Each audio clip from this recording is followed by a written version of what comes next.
జీ5 ఉండగా మీ favourite TV shows ని మీరు అస్సలు మిస్ అవ్వలేరు. Complete free. రక్తం రక్తం విశాల్. వదినా, అది రక్తం కాదు, ఎర్ర నీళ్ళు. నీళ్ళ? అవునక్క, కుంకుమ కలిపిన నీళ్లు పిన్ని తీసుకొచ్చింది.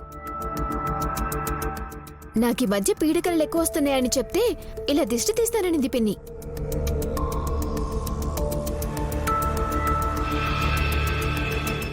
రాత్రిపూట దూరంతో మాట్లాడి పడుకుంటే పీడికల రాక ఇంకేమవుతాయమ్మా? నా పక్కన గురక పెట్టే మీకే ఏం కానప్పుడు ఇంకొకరికి నా వల్ల నష్టం ఎలా కలుగుతుందండి? ఆ,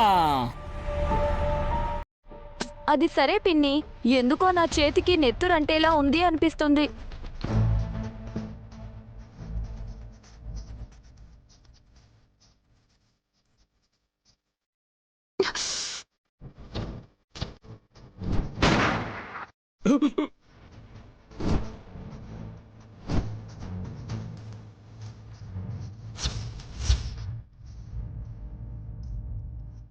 రక్తం,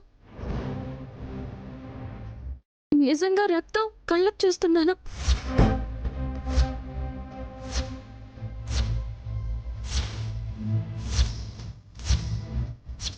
నైని, నైని నేనే.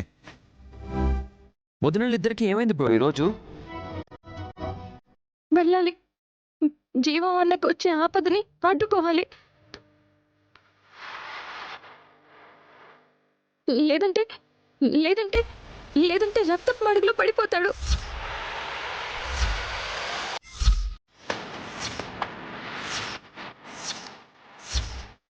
వామ్మో వామ్మో, నైనం కనిపించిందంటే అది జరిగే తిడుతుంది.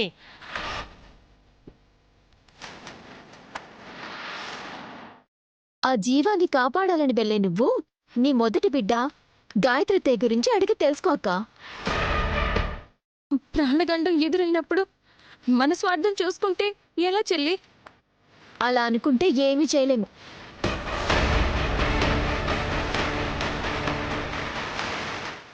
సింబాలిక్గా నా చేతులకు కూడా రక్తంలా ఎర్ర నీళ్ళు అంటుకున్నాయంటే నైని చెల్లి చెప్పినట్టే జరుగుతుంది.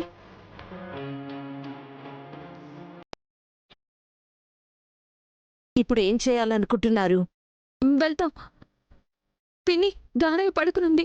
బాబాయ్, గాయత్రి జాగ్రత్త. జీవవనని కాపాడొచ్చేస్తాను. అలాగే. చెల్లి, నేను కూడా వస్తాను. వదినా, చేతులు కడుకురా. బయట గార్డెన్లో కడిగేసుకొని కారెక్కుతాను. రండి. పదండి.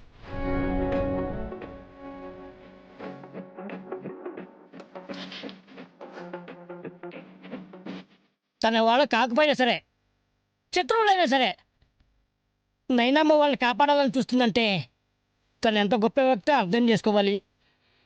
ఎలా కాపాడుతుందో నేను నా కొడుకు కళ్ళారా చూస్తాం. పదరా. జై హింద్. పద మమ్మీ. జీ5 యాప్ డౌన్లోడ్ చేసి అన్ని ఎపిసోడ్స్ పూర్తి ఉచితంగా చూడండి.